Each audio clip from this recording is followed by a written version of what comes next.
Il ne reste plus que le silence. Les épées sont plantées dans la boue, les casques renversés, les corps figés entre terre et ciel. Seul le cri des corbeaux se fait entendre. Et dans le vent, on croit distinguer un battement d'ailes. Elle surgit entre les nuages comme une flèche de lumière tombée du ciel. Casque d'or, lance à la main, regard perçant. Ce n'est pas une déesse, pas tout à fait, mais ce n'est pas une simple femme non plus. Elle s'avance vers lui, un homme blessé, couvert de sang et de honte. Mais dans ses yeux à elle, il n'y a ni jugement, ni pitié, seulement une sentence, car elle est venue choisir. Dans les récits anciens, on les appelait les Valkyries, celles qui désignent les morts, les servantes d'Odin, les moissonneuses d'âmes, les passeuses entre la gloire et l'oubli. Mais derrière ces figures zélées et leurs armures étincelantes se cache un mythe bien plus ancien et bien plus vivant qu'on ne le pense. Les Valkyries, Valkyriur en vieux norrois, ce sont celles qui choisissent les morts, mais pas tous, seulement les dignes, ceux dont la fin sur le champ de bataille mérite d'être honorée.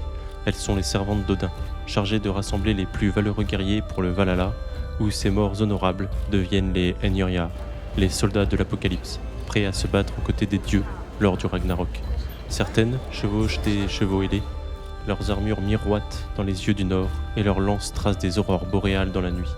Mais dans les plus anciens récits, elles sont plus sombres, des entités de la mort aux yeux brillants, couvertes de sang, planant au-dessus des batailles comme des ombres. Elles chantent la mort et la mort leur répond, car elles ne sont pas là pour sauver, elles sont là pour désigner.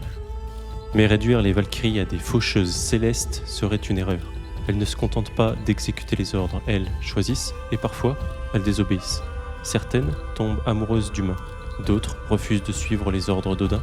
Elles deviennent alors rebelles, damnées ou mortelles. Elles ne sont pas figées dans un rôle, ce sont aussi des prophétesses, des sorcières, des guerrières indépendantes.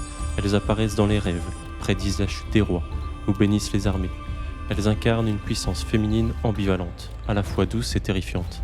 La mort, oui, mais une mort choisie, justifiée, presque romantique.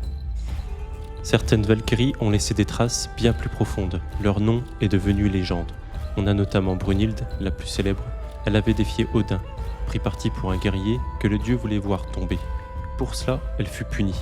Endormie dans un cercle de flammes, privée de son statut divin, elle ne pourrait se réveiller que si un homme assez brave traversait le feu.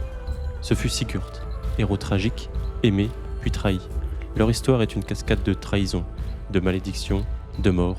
L'amour entre un homme et une ancienne Valkyrie ne peut finir que dans le sang. Il y a aussi Sigrun, qui aima le héros Helgi. Elle l'aida à gagner ses batailles, le guida, le protégea, mais leur destin fut brisé par la guerre. Et dans les sagas, leurs âmes se retrouvent dans une vie future, comme si l'amour d'une Valkyrie pouvait transcender le temps. Ces récits montrent une chose, derrière l'armure, il y a un cœur, et ce cœur, lui aussi, peut se briser. Être choisi par une Valkyrie, ce n'est pas mourir, c'est être élevé. Au Valhalla, les Einherjar boivent, festoient, s'entraînent, et chaque jour, ils meurent à nouveau en combat pour ressusciter au matin. C'est un cycle éternel de guerre, mais une guerre préparée, contrôlée, sublimée, une répétition générale pour le Ragnarok. Sans les Valkyries, le Valhalla serait vide. Sans elles, il n'y aurait pas d'armée divine. Elles sont les recruteuses du destin. Et dans cette vision nordique de la mort, il n'y a pas de paradis. Juste une place d'honneur dans une guerre plus vaste. Avec le temps, les Valkyries ont changé. Les anciens poèmes les montraient parfois sanglantes, funèbres, effrayantes, mais sous l'influence du christianisme, elles sont devenues plus lumineuses, presque angéliques, douces gardiennes de l'au-delà. Puis, au XIXe siècle, les romantiques les redécouvrent, elles redeviennent des icônes héroïques. Dans l'opéra La Valkyrie de Wagner, elles galopent dans les cieux sur des chevaux célestes. Leurs cris résonnent comme un appel à la gloire. Aujourd'hui encore, elles vivent dans les jeux, les films, les romans. Elles sont dans God of War, Assassin's Creed, Marvel, Valkyrie Profile, mais leur image est remodelée, parfois guerrière vengeresse, parfois protectrice, parfois même déesse. Elles sont devenues des symboles modernes de puissance féminine, d'indépendance, de maîtrise de soi et du destin.